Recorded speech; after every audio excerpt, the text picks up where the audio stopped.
NDA MLA అభ్యర్థులందరికీ పేరు పేరున మనస్ఫూర్తిగా నమస్కారాలు, అభినందనలు, శుభాభినందనలు. అందరూ కూడా మనస్ఫూర్తిగా కంగ్రాచులేషన్స్. అదే సమయంలో మీరందరూ కలిసి నన్ను శాసనసభ నాయకుడిగా, ఎన్డీఏ శాసనసభ నాయకుడిగా ఎన్నుకున్నందుకు మనస్ఫూర్తిగా అందరికీ నమస్కారాలు తెలియజేస్తున్నా, అభినందనలు తెలియజేస్తున్నా, ధన్యవాదాలు. ఇప్పుడే మిత్రులు మాట్లాడారు. నేను కూడా చాలా ఎన్నికలు చూశాను. ఈసారి రాష్ట్ర చరిత్రలో ఎప్పుడూ ఇవ్వనటువంటి తీర్పు ఇచ్చారు. ఈ తీర్పు మళ్ళీ నిలబెట్టుకునే బాధ్యత మనందరిపైన ఉంటుంది. అయితే రాష్ట్రంలో ఉండే 5 కోట్ల ప్రజలందరికీ శిరస్సు వంచి పాదాభివందనం చేస్తున్నా. ఈ రాష్ట్రాన్ని కాపాడుకోవడానికి మీరు చూపించిన చొరవ కోసం అందరం కూడా ఒకటి క్యాంపెయిన్ చేశాం. ప్రజలు గెలవాలి, రాష్ట్రం నిలబడాలి.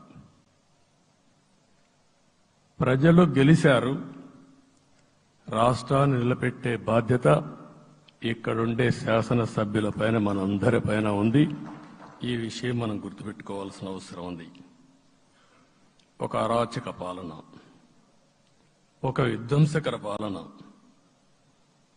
మామూలుగా ఇది చూస్తే ఈ కూటమి ఏర్పాటు చేసినప్పుడు కూడా నేను ఎప్పుడూ మర్చిపోలేను.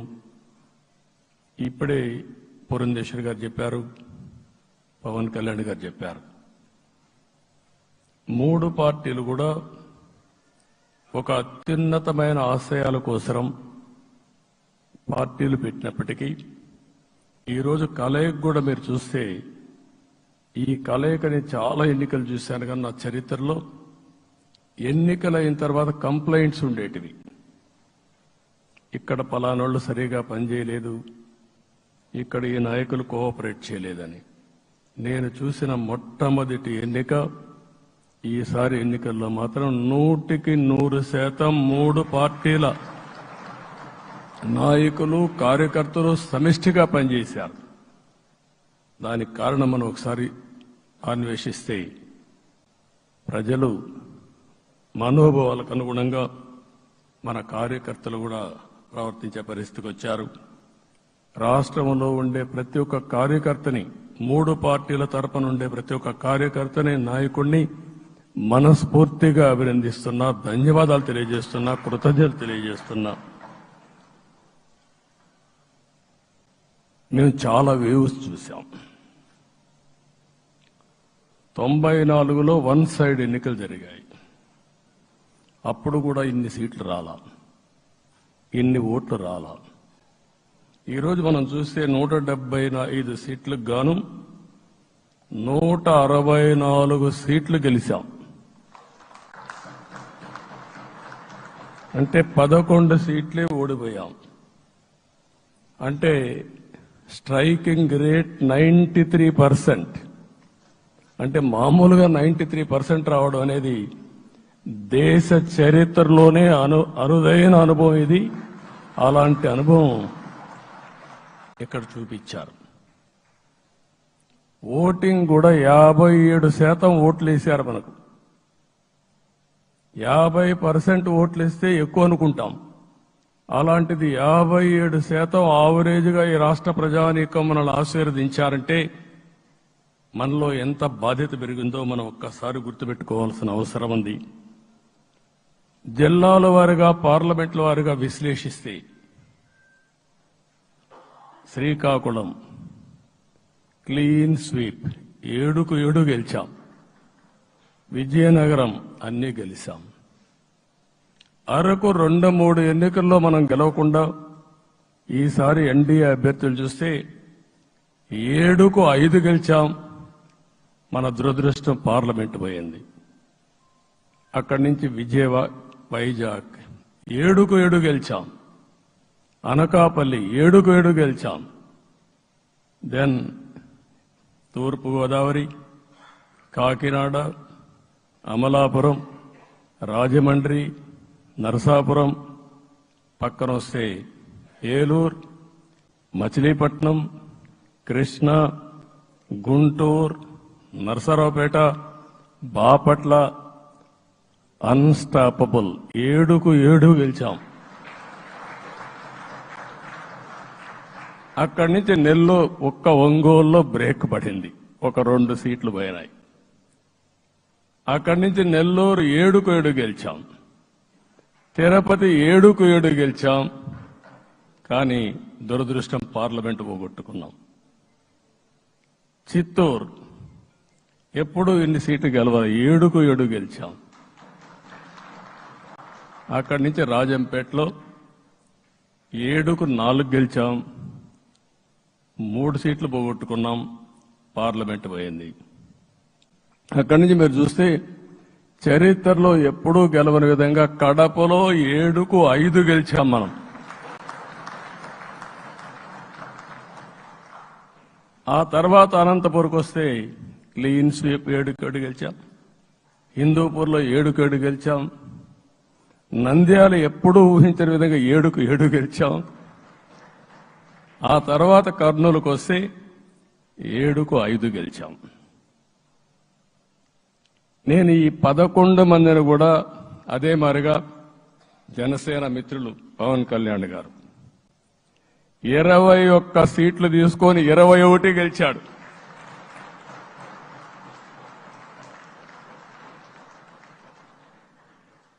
బీజేపీ 10 సీట్లు తీసుకుంటే 10 గెలిచారు, 8 గెలిచారు. అంటే 10కి 8 గెలవడం అనేది ఒక చరిత్ర. ఆ 2 సీట్లు కూడా కొన్ని ప్రత్యేకమైన కారణాల వల్ల ఓడిపోయాం తప్ప ఇంకోటి కాదు. అంటే ఇక్కడ ఒక లెసన్ మనందరికీ అర్థమైంది ఏంటంటే, అభ్యర్థులు గట్టిగా నిలబడుకున్న ప్రతి ఒక్క చోట ప్రజలు మనల్ని ఆశీర్వదించారు, గెలిపించారు. ఇదే ఈ యొక్క ఎన్నికల్లో మనందరం గుర్తుపెట్టుకోవాల్సిన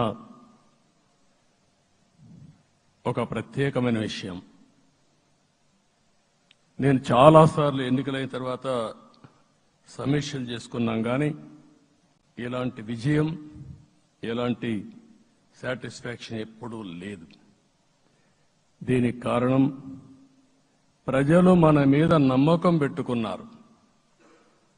పార్లమెంట్ ఎన్నికల్లో కాదు, అసెంబ్లీ ఎన్నికల్లో చూస్తే 95,000 ఓట్ల మెజారిటీతో గెలిపించారు. గాజువాక 95,000 ఓట్ల మెజారిటీతో గెలిపించారు. ఈ విషయాలు నేను పవన్ కళ్యాణ్ గారు ఢిల్లీకి వెళ్ళినప్పుడు, పురంధేశ్వరి గారు వచ్చినప్పుడు, ఈ రాష్ట్రంలో ఇచ్చిన మ్యాండేట్ వల్ల ఢిల్లీలో మమ్మల్ని అందరూ గౌరవించే పరిస్థితికి వచ్చారు. మీ గెలుపు వల్ల ఈరోజు ఆంధ్రప్రదేశ్ రాష్ట్ర ప్రతిష్ట పెరిగింది, గౌరవం పెరిగింది. మనకు కూడా గౌరవం పెంచుకునే పరిస్థితికి వచ్చాం. అయితే ఇక్కడ ఒక విషయం మనం గుర్తుపెట్టుకోవాల్సింది, ఎంపిక చేసినప్పుడు అన్ని విషయాలు మేము కూలంకుషంగా ఆలోచించాం. ఏ సీటు ఏ అభ్యర్థులు ఏ పార్టీ తీసుకుంటే గెలుస్తారో ఆలోచించాం. ఒకసారి అవి నేను చాలాసార్లు చూసినప్పుడు సీట్ల ఎంపికలో చాలా సమస్యలు వచ్చేటివి. మొట్టమొదటిసారిగా మొన్న ఎంపికల్లో కూడా చిన్న చిన్న సమస్యలు తప్ప ఎక్కడ పెద్ద సమస్యలు రాలేదు. అంటే మేమందరం కూడా ఒకటి ఆలోచించాం, గెలిపే ధ్యేయంగా పనిచేయాలి. కాబట్టి ఏ సీట్లో ఎవరు సీట్ ఇస్తే వాళ్ళు గెలుస్తారో ఆ సీట్లే ఇచ్చాం. అదే సమయంలో సీట్లు ఇచ్చిన తర్వాత ప్రతి ఒక్కరూ గౌరవించి గెలిపించే బాధ్యతకు వచ్చారు. ఇంకొక పక్కన ఈరోజు మిమ్మల్ని అందరినీ ఇప్పుడే పవన్ కళ్యాణ్ గారు చెప్పినట్టు వారి యొక్క సమయ స్ఫూర్తిని నేను ఎప్పుడూ మర్చిపోలేను.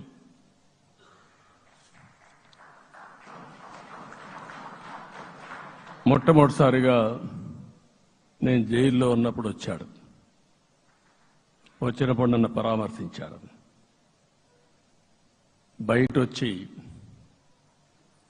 ఈ రాష్ట్రం అంత మునుపు చెప్పినా, అంత మునుపు అనేక సందర్భాల్లో ప్రభుత్వ వ్యతిరేక ఓటు చేయకూడదని చెప్పారు. కానీ నన్ను చూసి బయటికి వెళ్ళిన తర్వాత ఈరోజు తెలుగుదేశం జనసేన పొత్తు పెట్టుకుంటున్నామని చెప్పిన మొదటి వ్యక్తి పవన్ కళ్యాణ్ గారు. అప్పటికే బీజేపీతో పొత్తుంది. అయితే ఒక మాట చెప్పాడు, బీజేపీతో పొత్తుంది, బీజేపీ, తెలుగుదేశం, జనసేన 3 పార్టీలు కలిసి పోటీ చేస్తామని కూడా చెప్పి మళ్లీ ఆ ప్రయత్నం చేసి కడాన రాష్ట్ర ప్రయోజనాల దృష్ట్యా బీజేపీ, తెలుగుదేశం, జనసేన పొత్తు పెట్టుకున్నాం. మనస్ఫూర్తిగా ఆయన అభినందిస్తున్నా. ఆ రోజటి నుంచి ఎలాంటి పొరపక్షాలు లేకుండా కలిసి పనిచేశారు. మాకు కొన్ని అనుమానాలు ఉండేటివి. ఓటు ట్రాన్స్ఫర్ అవుతుందా లేదా, ఓటు ట్రాన్స్ఫర్ కాకపోతే ఎక్కడన్నా సీట్లు నష్టపోతామని. అందుకే మీరు ఒకసారి చూస్తే ఎన్నికలు మొత్తం సెట్ అయింది, నామినేషన్స్ వేసాం, ముందుకెళ్ళాం. అదే సమయంలో మొట్టమొదటిసారిగా కొవ్వూరులో 3 పార్టీల నాయకులు కలిసి, నేను, పవన్ కళ్యాణ్ గారు, పురంధేశ్వరి గారు, ముగ్గురం కలిసి ఫస్ట్ మీటింగ్ అడ్రస్ చేశాం. అక్కడి నుంచి 6 జిల్లాల్లో మేమిద్దరం కలిసి తిరిగాం. బీజేపీ నాయకులు కలిసి వచ్చారు. ఆ తర్వాత మొట్టమొదటిసారిగా అమిత్ షా గారు ఏదైతే అనంతపూర్లో ధర్మవరం కాన్స్టిట్యున్సీకి వచ్చారు. నేను మొన్న నేషనల్ మీటింగ్లో కూడా చెప్పాను. ఆయన వచ్చినప్పుడు చాలా స్పష్టంగా ఎందుకు మేము పొత్తు పెట్టుకున్నామనే విషయాలు చెప్తూ ఈ ప్రభుత్వ అవినీతిని ఎండగట్టారు, సూటిగా మాట్లాడారు. ఆ ఒక్క మీటింగ్తో రాష్ట్రం మొత్తం ఒక నమ్మకం వచ్చింది. బీజేపీ కూడా పూర్తిగా ఈ కూటమిని సపోర్ట్ చేస్తున్నారనే కాకుండా ఈ రాష్ట్రానికి ఏ అవసరం ఉందో చెప్పగలిగారు. అది అయిన తర్వాత ప్రధానమంత్రి గారు వచ్చారు. మొట్టమొదటి మీటింగ్ మీరు చూస్తే ఇక్కడనే రాజమండ్రిలో పెట్టారు. రాజమండ్రిలో స్పష్టత ఇచ్చారు. నేను అనకాపల్లిలో స్పష్టత ఇచ్చారు. తర్వాత రాజంపేటలో మాట్లాడుతూ చాలా క్లియర్గా చెప్పారు. ఇదే విజయవాడకు వచ్చినప్పుడు రోడ్ షో పెడితే నా జీవితంలో ఎప్పుడూ చూడలేదు, ప్రధానమంత్రి గారు కూడా అదే చెప్పారు, బ్రహ్మాండమైన రోడ్ షో విజయవాడలో జరిగిందని ప్రధానమంత్రి గారు కూడా అభినందించే పరిస్థితికి వచ్చారు. ఇవన్నీ కలయికే మన విజయం. ఈ విషయం మనం గుర్తుపెట్టుకోవాల్సిన అవసరం ఉంది. మీరు కష్టపడ్డారు. నేను చాలా ఎన్నికల్లో చూశాను. అందరూ అభ్యర్థులు కూడా ఈ ఎన్నికల్లో కష్టపడిన విధానం కానీ ఇంత కష్టం నేను ఎప్పుడూ చూడలేదు. ఒక్క మాటలో చెప్పాలంటే ప్రతి ఒక్కరూ మనసు పెట్టి పనిచేశారు. అందుకే ఈ గెలుపు వచ్చిందని చెప్పి కూడా నేను మీకు తెలియజేస్తున్నా. మీ అందరి సహకారంతో రేపు ప్రమాణ స్వీకారం చేస్తున్నాను. దానికి మీ అందరికీ ధన్యవాదాలు. రేపు ప్రమాణ స్వీకారానికి నరేంద్ర మోడీ గారు ప్రధానమంత్రిగా వారు వస్తున్నారు. అదే మరిగా ఎన్డీఏ నాయకులు వస్తున్నారు. ఇది ఒక అరుదైన అనుభవం. అంటే నేను 4వసారి ముఖ్యమంత్రిగా ప్రమాణ స్వీకారం చేస్తున్నాను కానీ ఈసారి దీనికి ఉండే ప్రాధాన్యత, ప్రజలు మన మీద పెట్టుకున్న నమ్మకం, నష్టపోయారు, ఇబ్బందులు పడ్డారు, మన మీద హోప్ పెట్టుకున్నారు. తిరిగి నేను ఒక్కడినే చేసే కార్యక్రమం కాదు. అందరం సమిష్టిగా మళ్లీ ప్రజలకు రుణం తీర్చుకునే సమయం ఆసన్నమైంది. దానికి ఈ రాష్ట్రానికి పూర్తిగా కేంద్ర సహకారం అవసరం. నిన్న పోయినప్పుడు కూడా నేను చాలా స్పష్టంగా కేంద్ర నాయకత్వాన్ని కోరాను. అటు అమిత్ షా గారిని, అదే మరి ప్రధానమంత్రి గారిని అందరినీ కోరాం. పూర్తిగా సహకరిస్తామని వారు హామీ ఇచ్చారు. దానికి మనందరి తరపున కేంద్రంలో ఉండే ప్రధానమంత్రి నరేంద్ర మోడీ గారిని, అదే మరిగా అమిత్ షా గారిని, కేంద్ర నాయకత్వాన్ని, అదే మరిగా బీజేపీ దేశ అధ్యక్షుడైనటువంటి నేషనల్ ప్రెసిడెంట్ గారి నడ్డా గారిని మనస్ఫూర్తిగా అభినందిస్తున్నానని చెప్పి కూడా నేను మీకు తెలియజేస్తున్నాను. ఈరోజు 40 సంవత్సరాలుగా రాజకీయాల్లో ఉన్నాను. నేను ఎప్పుడు కూడా రాగద్వేషాలకు అతీతంగా రాజ్యాంగంలో ఏదైతే మనం ప్రమాణం చేస్తామో రాజ్యాంగాన్ని అనుసరించి అదే విధంగా పనిచేశాను. మళ్లీ ఈరోజు మీ అందరికీ హామీ ఇస్తున్నాం. నాకు అలవాటు ప్రజల కోసం కష్టపడడం, అవిశ్రాంతంగా పనిచేయడం, పోరాటాలు మాత్రమే నాకు తెలుసు. ప్రజాహితం మాత్రం తెలుసు. తప్పకుండా దాన్ని నిలబెట్టుకుంటా. ఇన్ని దశాబ్దాలుగా కూడా ప్రతి అడుగు కూడా మీరు ఒకసారి చూస్తే ప్రతి ఆలోచన, తపన అన్ని కూడా ప్రజల కోసమే చేశాం. ఈరోజు మనకిచ్చింది ప్రజల అధికారం కాదు. ఇది ఒక పవిత్రమైన అత్యున్నతమైన బాధ్యత మనకు అప్పచెప్పారు. ఈ విషయం అనుక్షణం ప్రతి ఒక్కరూ మనం గుర్తుపెట్టుకోవాల్సిన అవసరం ఉంది. నేను 14 సంవత్సరాలు దగ్గర ముఖ్యమంత్రిగా ఉన్నాను. 15 సంవత్సరాలు ప్రతిపక్ష నాయకుడిగా పనిచేశాను. ఎన్నో సవాళ్లు చూశాను, ఎన్నో సంక్షోభాలు చూశాను. ప్రతి ఒక్క సంక్షోభాన్ని ఒక అవకాశంగా మలుచుకుని ముందుకు పోయాం. ఈరోజు కూడా మీకు అందరికీ ఈరోజు రాష్ట్రంలో మనం చూస్తే చాలా సమస్యలున్నాయి. నా అనుభవాన్ని మొత్తం తీసుకుని పూర్తిగా మీ అందరి సహకారంతో, మిత్రులు పవన్ కళ్యాణ్ గారి సహకారంతో పేద ప్రజల జీవితాలను మార్చడానికి అనునిత్యం ఆలోచిద్దాం. అది చేసి మన నిజాయితీని, మన కృతజ్ఞతని ప్రజలకు తెలియజేద్దాం. అందుకని ఇంకొక పక్క మీరు ఆలోచిస్తే రాష్ట్రం పూర్తిగా శిథిలమైపోయింది. దెబ్బతినని వర్గం అంటూ లేదు. అందుకనే ఓసారి ఆశ్చర్యం కూడా వేస్తుంది. ఈ రాష్ట్రం నుంచి కూలి పనుల కోసం వేరే రాష్ట్రాలకు వెళ్లిన వ్యక్తులు సొంత డబ్బులు పెట్టుకుని వాళ్ళ యొక్క ఫుడ్ కూడా పాకెట్స్ తయారు చేసుకుని వచ్చి ఓటేసి మళ్లీ వెళ్లారు. ఇది ఊహించని పరిణామం. ఇక్కడుండేవాడు ఓటేయడం ఒక ఎత్తైతే, పేదవాడు చిన్న చిన్న పనులు చేసుకునేవాడు కూడా వచ్చి ఓటేశారు. ఎక్కడో అమెరికా, ఆస్ట్రేలియా, ఆఫ్రికా విదేశాల్లో ఉండే ఎన్ఆర్ఐస్ అయితే లక్షల రూపాయలు ఖర్చు పెట్టుకొని వచ్చి పనిచేశారు. లక్షల రూపాయలు ఖర్చు పెట్టుకొని వచ్చి మనకు ఓటేశారు.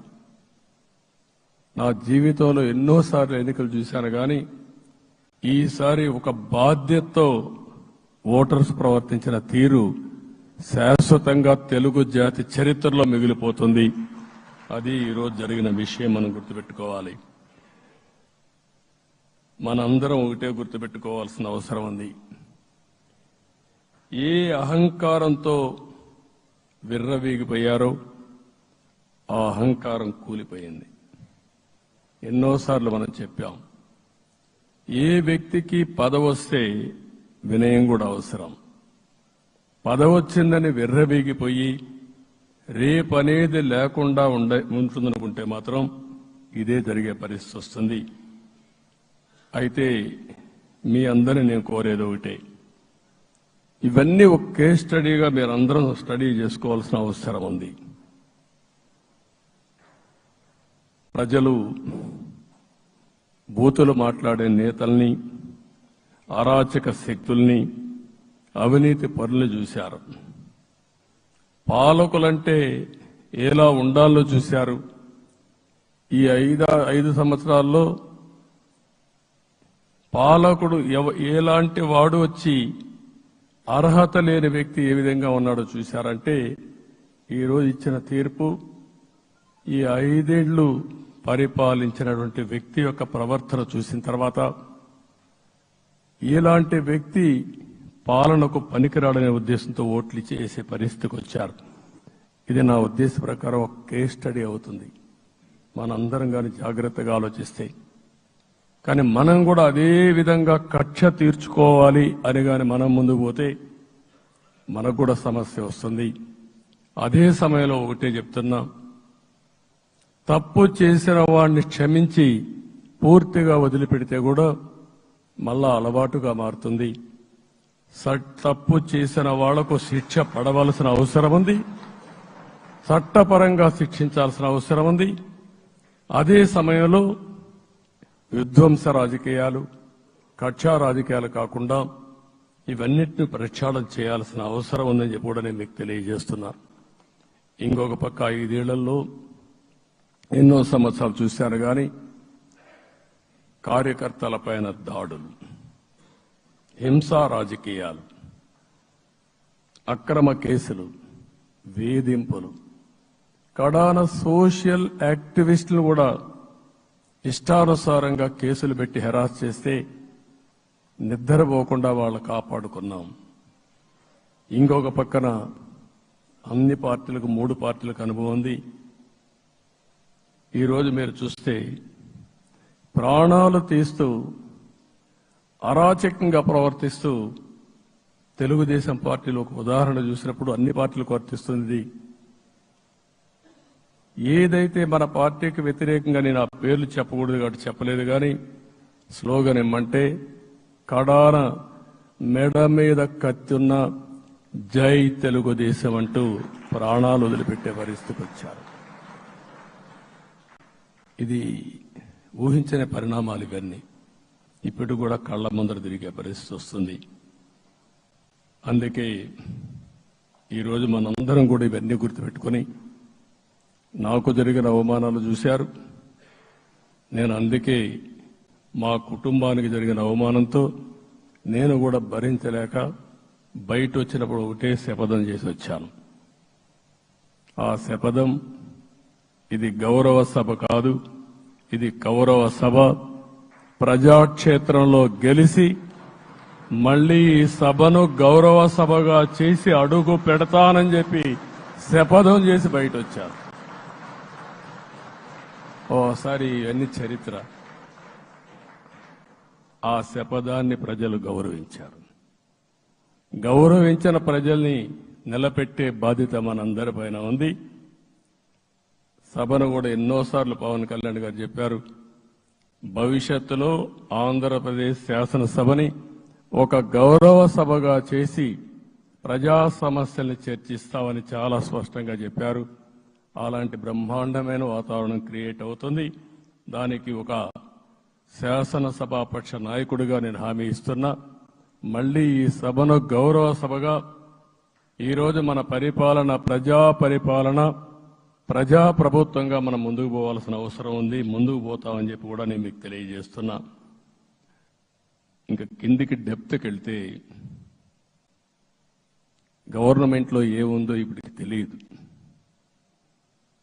ఎంత అప్పు ఉందో తెలియదు, ఎక్కడెక్కడ తెచ్చారో తెలియదు.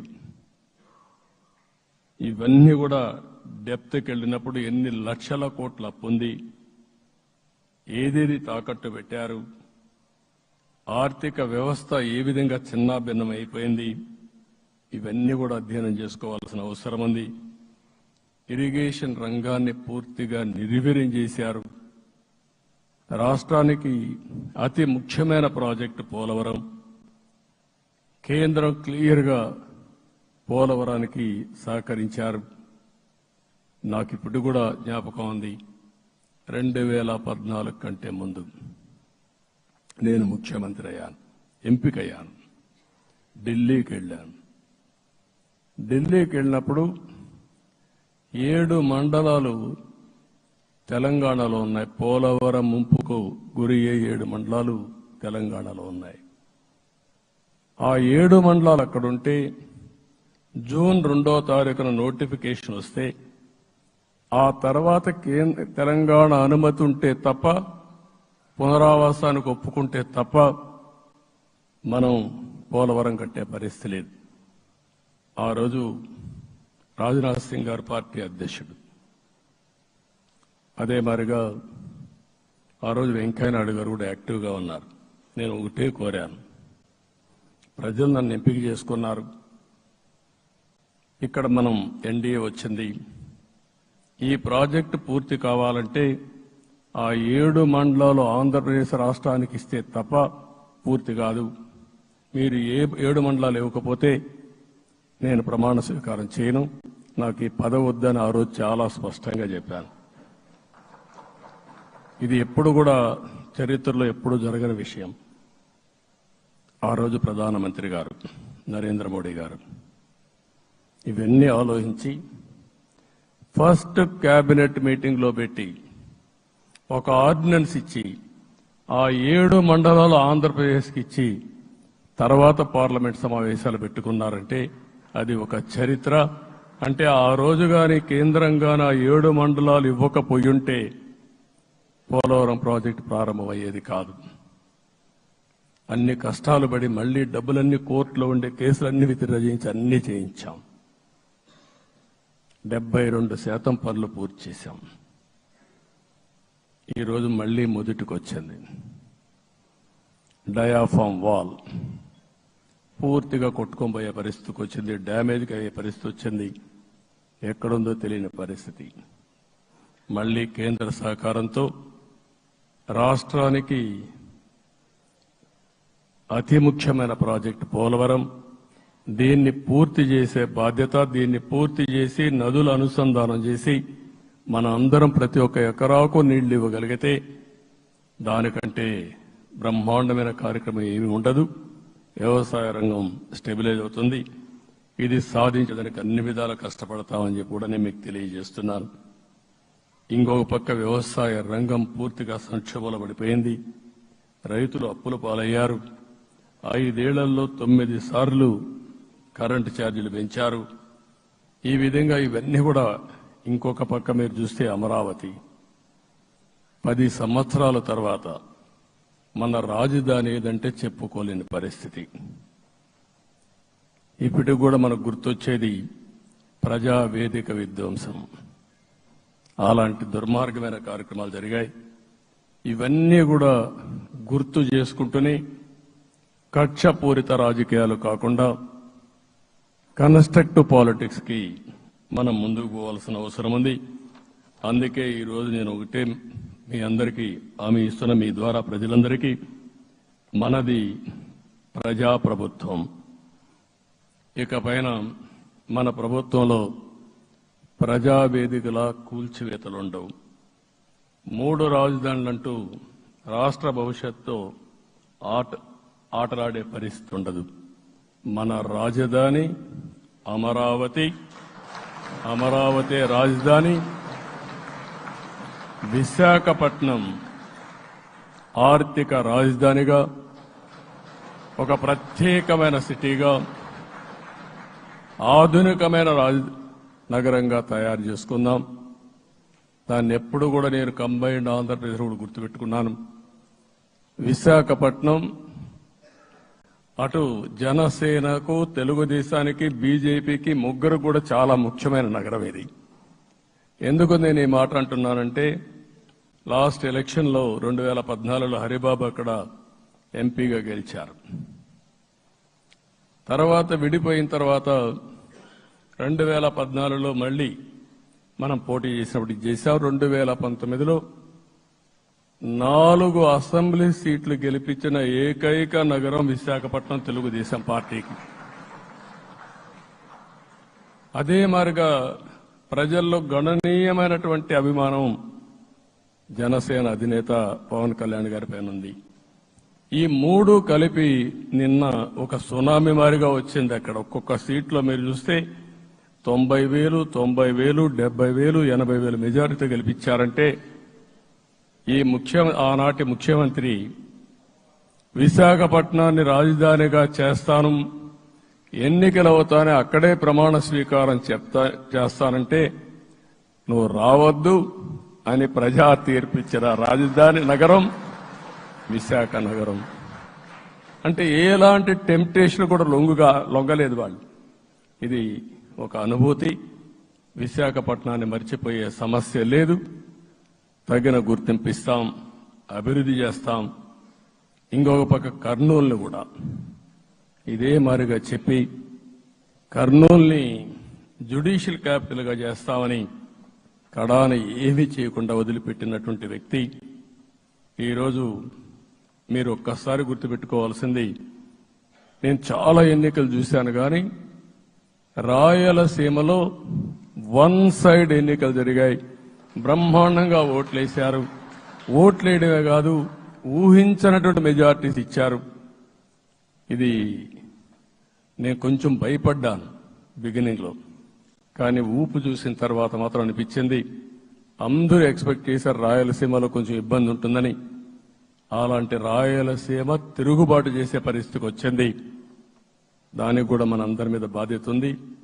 కర్నూలుని అన్ని విధాలా అభివృద్ధి చేసే బాధ్యత Telugu Desam party, Janasena, BJP, NDA కూటమి తీసుకుంటామని కూడా హామీ ఇస్తున్నాను. ఈ 3 సిటీలే కాకుండా మొత్తం అన్ని జిల్లాల్ని సమభావంతో ఆలోచించి మనం ముందుకెళ్దాం. ఇంకొక పక్క మనలో ఏ కోశాన కూడా అహంకారం ఉండకూడదు, అరాచకం అనేది ఎక్కడా కనిపించకూడదు. ఈ రాష్ట్రంలో అశాంతికి చోటు అనేది లేకుండా ముందుకు పోవాల్సిన అవసరం ఉంది. రాష్ట్ర ప్రజలందరికీ హామీ ఇస్తున్నా, సీఎం వస్తున్నాడంటే చెట్లు కొట్టేయడం, లేకపోతే రోడ్లు మూసేయడం, షాపులు బంద్ చేయడం, పరదాలు కట్టుకోవడం అవన్నీ ఉండవు. సీఎం కూడా ఒక మామూలు మనిషిగానే వస్తా, అందరితో కలిసి ఉంటాం. నేను సీఎంగా ఉన్నా మా మిత్రుడు పవన్ కళ్యాణ్ గారు ఏ హోదాలో ఉన్నది కూడా రేపు అనౌన్స్ చేసుకుంటాం. మేమందరం కూడా సామాన్యమైన వ్యక్తులుగానే వస్తాం మీ దగ్గరికి, మీలో ఒక వ్యక్తిగా ఉంటాం. మాకు హోదా సేవ కోసరం తప్ప పెత్తనం కోసరం కాదు. ఆ విషయం ప్రజలందరికీ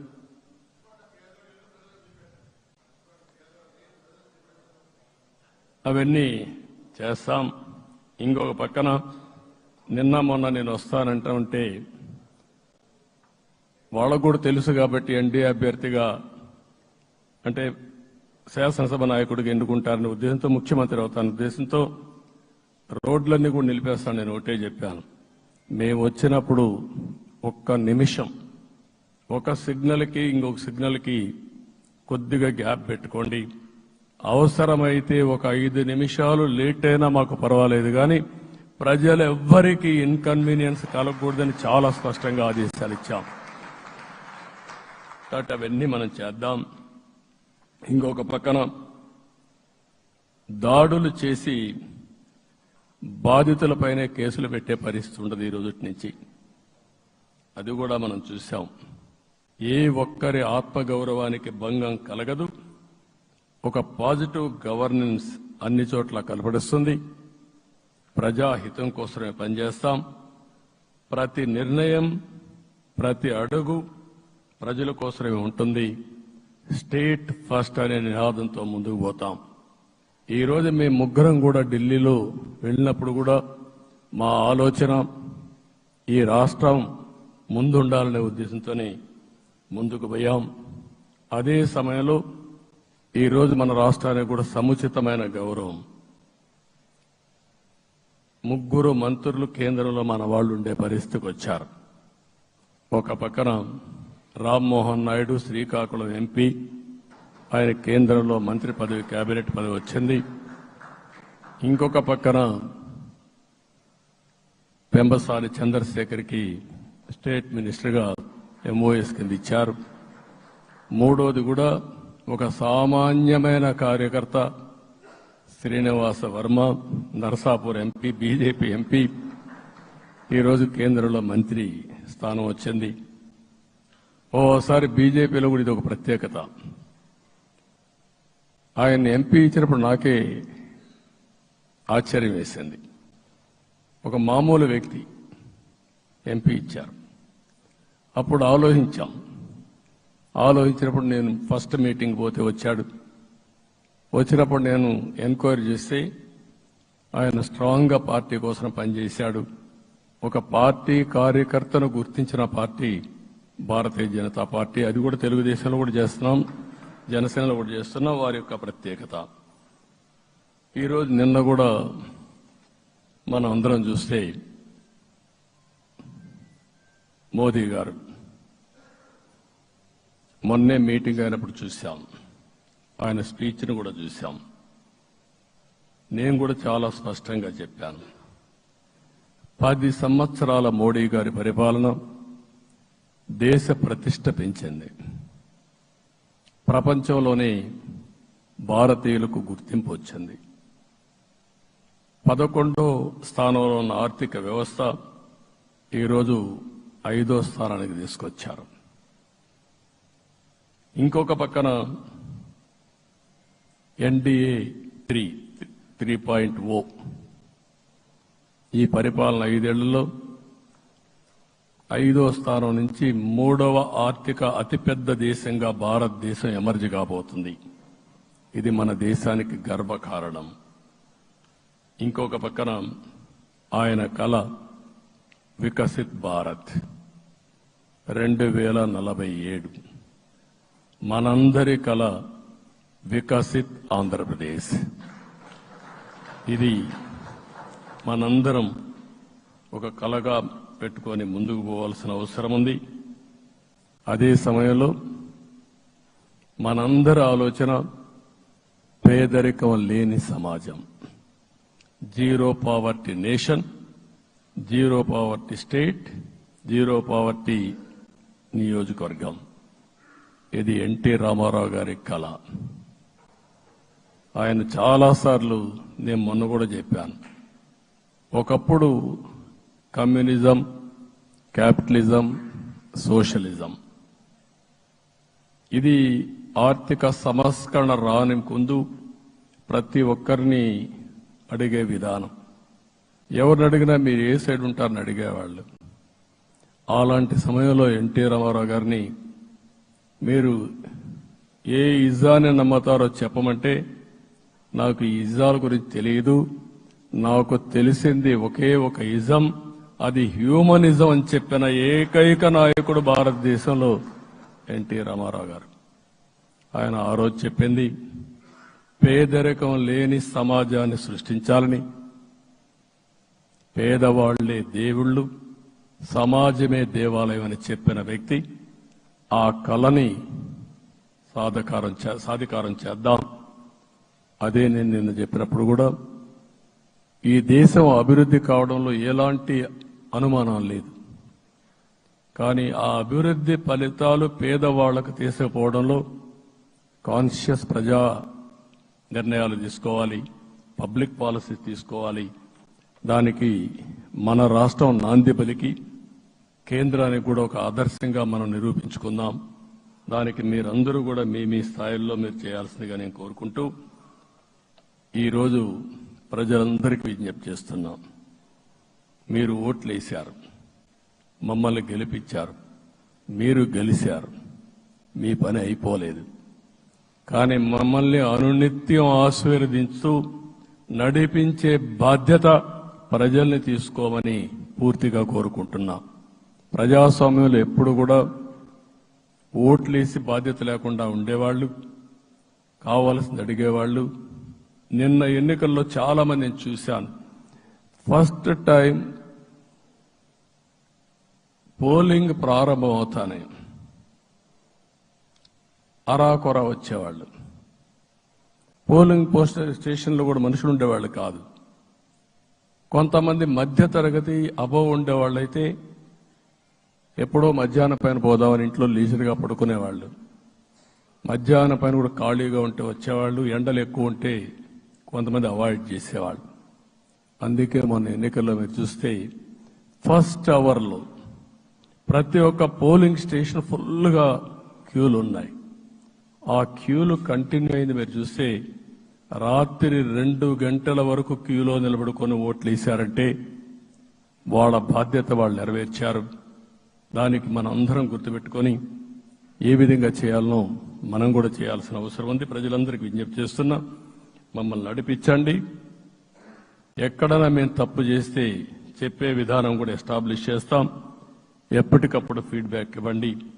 ఫైనల్గా కలిసి సాగుదాం, రాష్ట్రాన్ని పునర్నిర్మాణం చేద్దాం.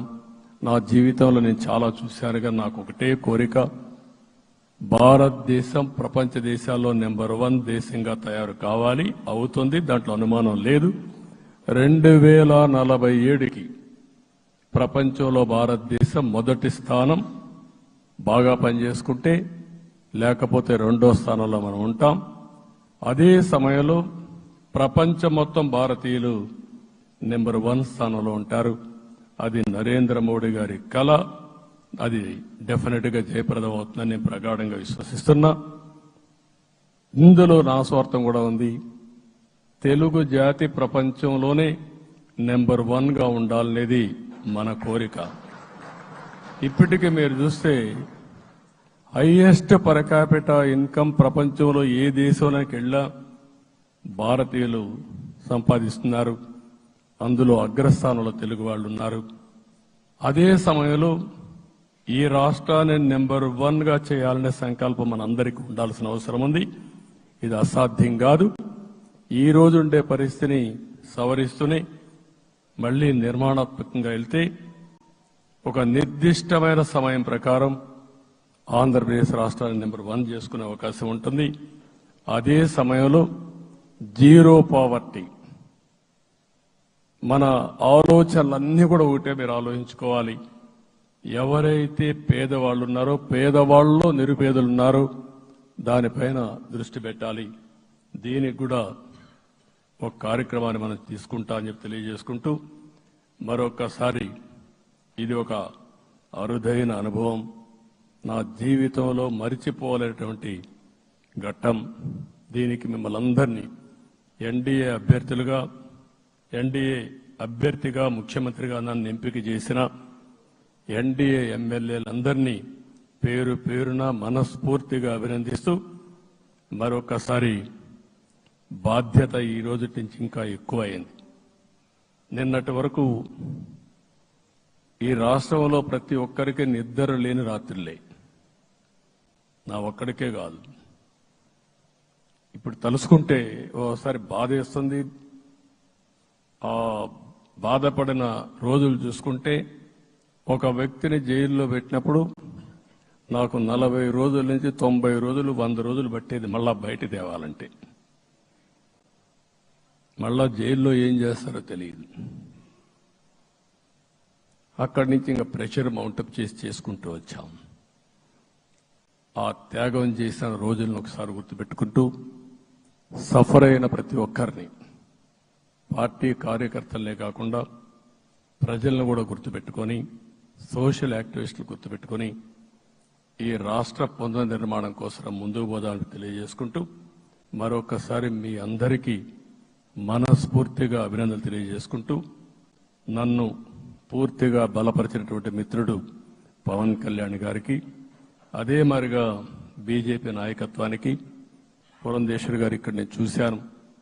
మేమిద్దరం, వారు ఎంపీ అభ్యర్థిగా ఉన్నప్పటికీ ఎప్పుడో కంప్లైంట్ చేసినా, లేకుంటే కోఆర్డినేషన్ ప్రాబ్లం వచ్చినా ఇమీడియట్ గా స్పందించి వారు కూడా కోఆర్డినేట్ చేశారు. అందరూ కూడా ఎక్కడ పొరపచ్చాలు లేకుండా మనస్ఫూర్తిగా చేశాం కాబట్టి ఈ గెలుపు సాధ్యమైంది. ఈ గెలుపుకు సహకరించిన ప్రతి ఒక్క నాయకుడికి, ప్రతి ఒక్క పార్టీకి, ప్రతి ఒక్క కార్యకర్తకి, ప్రజలందరికీ కూడా పేరు పేరున మనస్ఫూర్తిగా నమస్కారాలు తెలియజేసుకుంటూ మీ అందరి దగ్గర సెలవు తీసుకుంటున్నాను. జై హింద్, జై హింద్.